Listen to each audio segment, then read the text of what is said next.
अक्टूबर 2025 दिल्ली का air quality index 350 पार पहुंच गया है, मतलब वेरी पुअर कैटेगरी में। वाजीपुर और आनंद विहार जैसे जगह पे ये आंकड़ा 400 पार पहुंच चुका है। लोगों के गले खराश से भरे हुए हैं, बच्चे रेस्पिरेटरी पंप लेके स्कूल जा रहे हैं और हॉस्पिटल्स रेस्पिरेटरी पेशेंट से भरा हुआ है। ये हवा नहीं, ये एक जहर है जो हर रोज हम इनहेल कर रहे हैं।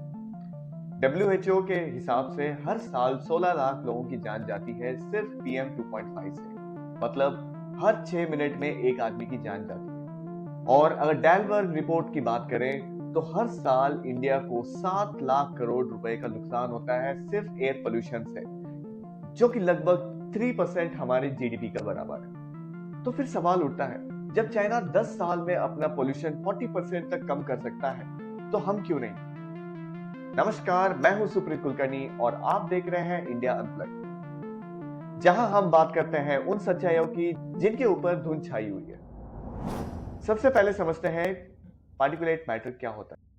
ये हवा में उड़ते हुए छोटे छोटे पार्टिकल्स होते हैं, कुछ सॉलिड, कुछ लिक्विड, कुछ नेचुरल होते हैं, जैसे धूल, पोलन या मिट्टी। पार्टिकुलेट मैटर के 3 डिफरेंट टाइप्स होते हैं। एक PM10, मतलब बड़े पार्टिकल्स, ये मिलते हैं डस्ट, कंस्ट्रक्शन साइट्स और पोलन में। फिर आता है PM 2.5, ये गाड़ियों के एग्जॉस्ट, इंडस्ट्रीज और परेली जलाने से निकलती है। ये इतने छोटे होते हैं कि सीधा लंग्स से खून तक पहुंच जाते हैं, जिससे हार्ट डिसीज, कैंसर और स्ट्रोक का खतरा बढ़ जाता है। फिर आता है PM1, अल्ट्रा फाइन पार्टिकल। ये सबसे छोटे और सबसे खतरनाक होते हैं। डायमीटर होता है इनका सिर्फ 1 माइक्रोन। ये लंग्स के बैरियर को पार करके सीधा ब्रेन और ब्लड स्ट्रीम तक पहुंच जाती है। एक लाइन में समझना है तो जितना छोटा पार्टिकल उतना ज्यादा नुकसान। दिल्ली के मेन कल्प्रिट वही है, गाड़ियों का धुआं, कंस्ट्रक्शन डस्ट, इंडस्ट्रियल स्मोक, परेली जलाना और कुछ हद तक दिवाली के क्रैकर्स। लेकिन अब ये समझना जरूरी है कि हर साल दिल्ली गैस चेंबर क्यों बन जाता है, और इसका वजह है उसकी लोकेशन। दिल्ली एक लैंडलॉक्ड सिटी है। यहाँ ना सी ब्रीज है, ना स्ट्रॉन्ग माउंटेन विंड्स। ऊपर से दिल्ली इंडो गैंगेटिक प्लेन्स के बीच में है। मतलब नॉर्थ से हिमालय और साउथ वेस्ट से अरावली हिल्स हवा के नेचुरल फ्लो को ब्लॉक कर देती है।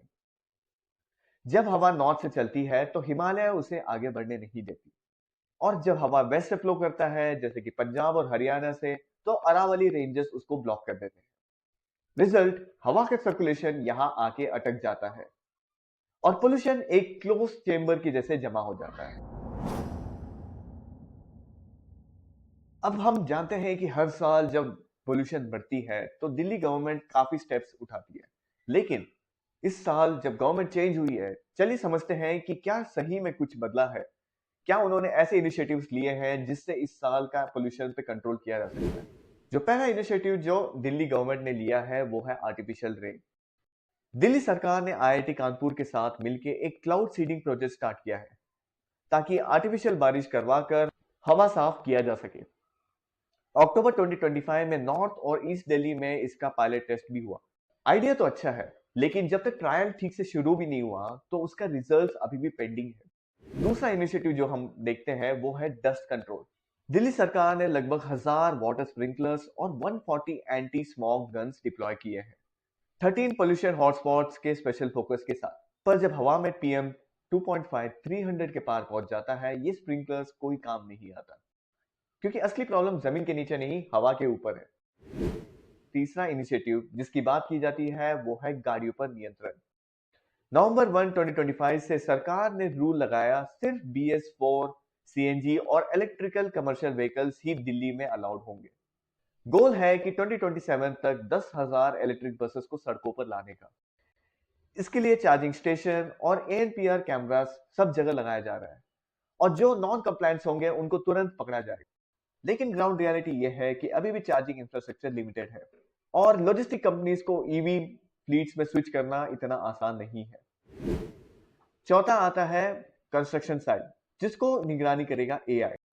अब हर कंस्ट्रक्शन साइट जो 500 स्क्वायर मीटर से ज्यादा है उसे ऑनलाइन रजिस्टर करना होगा, और AI पावर्ड मॉनिटर से डस्ट कंट्रोल फ्लो करना होगा।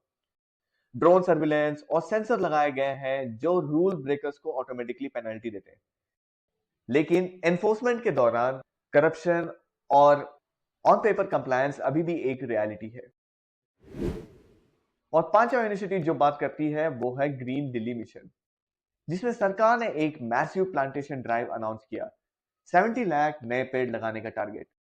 और खास बात यह है कि गाजीपुर, भालसवा और ओखला जैसे पुराने लैंडफिल साइट्स को भी ग्रीन बेल्ट्स में बदला जा रहा है। रियलिटी यह है कि ये सब काम अच्छे हैं, बट रीजनल कोऑर्डिनेशन के बिना ये काम सब अधूरे दिखते हैं।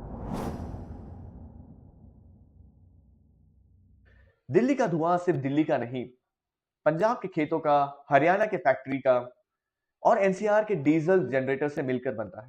दिल्ली की हवा साफ करने के लिए हमें स्लोगन नहीं, एक्सिक्यूशन की जरूरत है। अभी मैं आपको 3 काम वो बताऊंगा, अगर जो सच में इंप्लीमेंट हो जाता है तो दिल्ली सच में सांस ले पाएगी। पहला आता है airshed level action plan. Solution सिर्फ दिल्ली का नहीं, हरियाणा, पंजाब, यूपी, राजस्थान सबका मिलकर प्लान बनाया जाए। दूसरा आता है पब्लिक ट्रांसपोर्ट बूस्ट।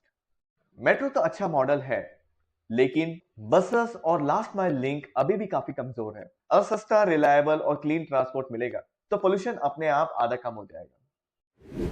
तीसरा आता है clean construction enforcement. Construction dust सबसे बड़ा विलन है, जो कि सिर्फ स्ट्रिक्ट मॉनिटरिंग और पेनल्टी से ही कंट्रोल किया जा सकता है। एक स्ट्रिक्ट रूल होना चाहिए, जो कंस्ट्रक्शन डेब्री क्रिएट करता है उसी की रिस्पॉन्सिबिलिटी होगी उसको साफ करने की। दिल्ली की हवा सफेद से बदलकर भूरा बन गया है। हमें टेक्नोलॉजी, गवर्नेंस और सिटीजन तीनों का एफर्ट्स एक साथ चाहिए, क्योंकि पॉलिसी बनाना आसान है पर इंप्लीमेंटेशन ही असली देशभक्ति है। एयर पोल्यूशन सिर्फ एक एनवायरमेंटल इशू नहीं है, ये एक सर्वाइवल का सवाल है। अगर हम अब भी ना संभले तो नेक्स्ट जनरेशन हवा नहीं, हिस्ट्री इनहेल करेगा। अगर आप चाहते हो कि हम एक साफ, स्वस्थ और इंडिया पॉजिटिव भविष्य देखें तो इस वीडियो को शेयर करो और आवाज उठाओ। मैं हूं सुप्रीत कुलकर्णी और आप देख रहे हैं इंडिया अनप्लग, जहां हम फैक्ट के साथ सच भी समझते हैं।